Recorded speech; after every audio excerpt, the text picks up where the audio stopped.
There was once an old Cherokee woman who lived on Lookout Mountain, not far from Fort Payne, Alabama. This woman, who some said lived to be over 100 years old, was quite a unique character who lived a long and interesting life. Today we tell the story of Granny Dollar, the Cherokee Matriarch of Lookout Mountain, another one of the stories of Appalachia.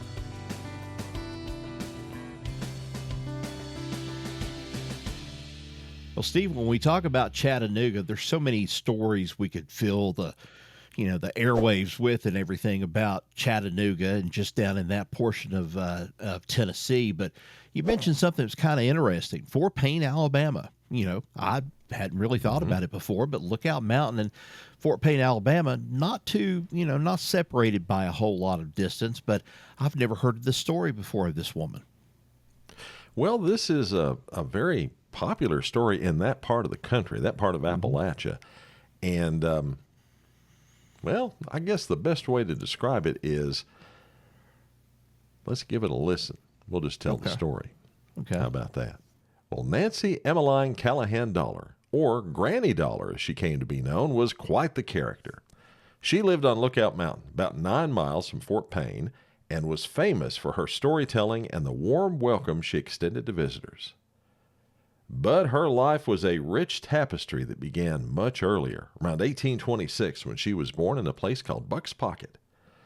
Now, for those who might not know, Buck's Pocket is a 5-mile-long gorge on Sand Mountain that spans DeKalb, Jackson, and Marshall counties in Alabama.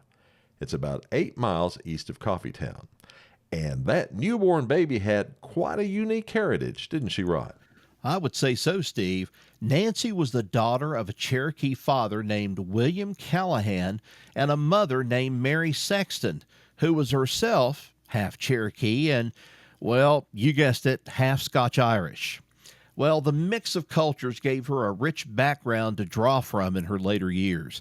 Nancy spent her childhood playing games with other Indian children, including a game called Dog and Fox, and she also enjoyed another game, pitching quoits. I hope I got that right. I'm not up on my Cherokee pronunciation too well, but still, it's something that's similar to pitching horseshoes. Interestingly, she never attended any kind of school. Her family lived a very simple lifestyle. Nancy's father was a hunter, while the rest of the family raised corn and potatoes. There's an especially touching story about Nancy's father and a large deer that he once killed. Yeah, that's right, Rod. After killing the deer, Nancy's father seemed very sad and couldn't eat the meat. When Nancy's mother pressed him about it, he revealed that he was worried about his 3 other children in South Carolina. You see, he had another wife and children there, it being Cherokee tradition for a man to have many wives, and he missed them terribly. Nancy's mother had a remarkable response to this. She told him to go fetch him, saying, "There's room and plenty to eat." And so the family soon included Nancy's father's other wife, sister, and 2 brothers. That's amazing to think about how this blended family lived together without any apparent disagreements or jealousy. Nancy remembered their home being enjoyed by all, with her mother welcoming the new arrivals with a big dirt oven full of baked potatoes and venison. Yum, yum. Wow, I especially like the one about the dirt oven with baked potatoes. There's nothing else like it, especially campfire, and you fix them up that way. But, of course, this was pre-aluminum foil, so you had to do it the old-fashioned way. So, well, the 2 women worked together to raise the crops and care for the family. And get this, between Nancy's mother and her father's other wife, they had a total of 26 children, including 3 sets of triplets born to Nancy's mother. Okay, now let's just get that clear. Nancy's mother, had the 3 sets of triplets. Well, their diet was quite something, too. They ate wild turkey, deer, and fish with vegetables like cabbage, pumpkin, and corn. They roasted their corn with the shuck on and made Johnny cake sweetened with molasses and hominy.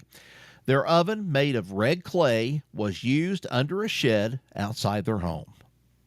Now, when the Indian Removal Act gave President Jackson the excuse to move the southeastern tribes west to Indian Territory in a forced removal that came to be called the Trail of Tears, William Callahan avoided moving his family by hiding in a cave. However, after an altercation with a white man named Jukes, during which he bit off Juke's nose and ear, he feared retaliation and moved the family to Marthasville near Atlanta for their safety. As Nancy grew up, she took on significant responsibilities.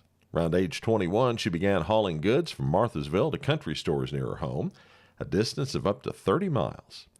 She managed the mules and wagon herself, making long trips over rough roads for many years. Slaves helped her load the goods at Kyle Brothers Wholesalers, and storekeepers helped her unload cases of molasses, meat, salt, powder, lead, shoes, dishes, and wagon wheels.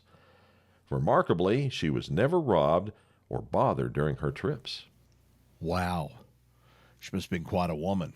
Well, during this period, she became engaged to a storekeeper's son named Thomas Porter, a man she cared deeply for.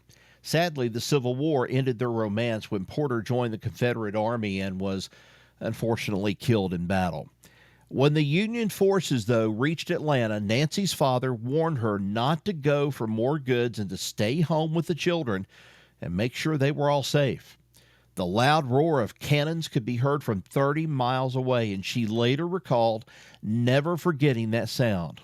Her father was killed during the Battle of Atlanta after fighting for the Confederacy for several years. Well, after the burning of Atlanta, and you guessed it, Sherman's March, which came through their cornfields, Nancy took full responsibility for providing food for her siblings. She remained single for over 40 years until, in her 70s, she got the urge and she got married. She married Norman Dollar in her 70s, get this, and she became known then as Granny Dollar. Now, 20 years later, her husband died, and she managed to buy his tombstone by selling her cow. For the next 8 years, she lived off the generosity of friends and neighbors, growing chickens and vegetables and telling fortunes. She also enjoyed embellishing the stories told about her and encouraged their telling. She told of the displacement of the Cherokee from their land. And I'm going to quote this best I can. "Another race has taken our fields, our forests, and our game. Their children now play where we once were so happy." Now, she also critiqued the white race's tendency to stop working at 50 or 60 years, which she believed led them to lose touch with nature and die early. Well, she's probably got a very good point about it. I can't really imagine myself at this point quitting work. I just feel like I'm going to be working for the rest of my life also. So I don't know. Maybe she's got a point about it. But still, her last years were spent on the property of famous lawyer, congressman, and author Colonel Milford Howard. She lived in one of his cabins and provided for her despite her precarious financial situation. Granny Dollar, though, had a faithful dog named Buster who had been with her for 20 years. After her death, the community arranged for her burial beside her husband in Little River Cemetery. Buster, unwilling to accept a new master, was eventually chloroformed to prevent his suffering. Now, I'll tell you this, there are stories about animals that just cannot accept when they lose a master, and they grieve, and they really show it in different ways. I would have hated to have to do this to a dog, but still, it was probably, in this case, for the best to prevent his suffering. It was indeed, and they did bury that dog with full honors right next to his owner, Granny Dollar, and they had a big ceremony for Buster as well. Well, in 1973, largely through the efforts of Annie Young of Fort Payne, Granny's tombstone was erected. The head of an Indian woman is inscribed at the top, with Daughter of the Cherokee written at the bottom, alongside the dates 1826 to 1931. Definitely a very interesting woman, don't you say? Yeah, I would say so. I mean, it's interesting. I would have loved to have seen pictures of her. Well, there is a picture of her. I think it's under copyright at this point, but I have seen that. She is there, I think, smoking a corncob pipe, if I'm not mistaken. And I think she's 103 years old from what the bottom of the picture said. Wow. I'd love to have been able to see what color hair she had because she had the Scotch-Irish blood, the descent in her. Well, I mean, she could have been redhead. She could have been dark haired. Don't Yeah. know. I didn't come across any descriptions of her hair, so I guess the hair didn't stand out. So I would assume she probably had dark hair.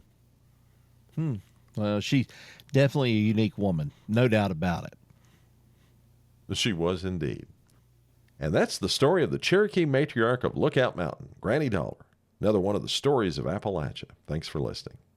Be sure to subscribe to the Stories Podcast so you don't miss any of our stories. You can find us on Apple Podcasts, Spreaker, Spotify, Good Pods, or on your favorite podcast app.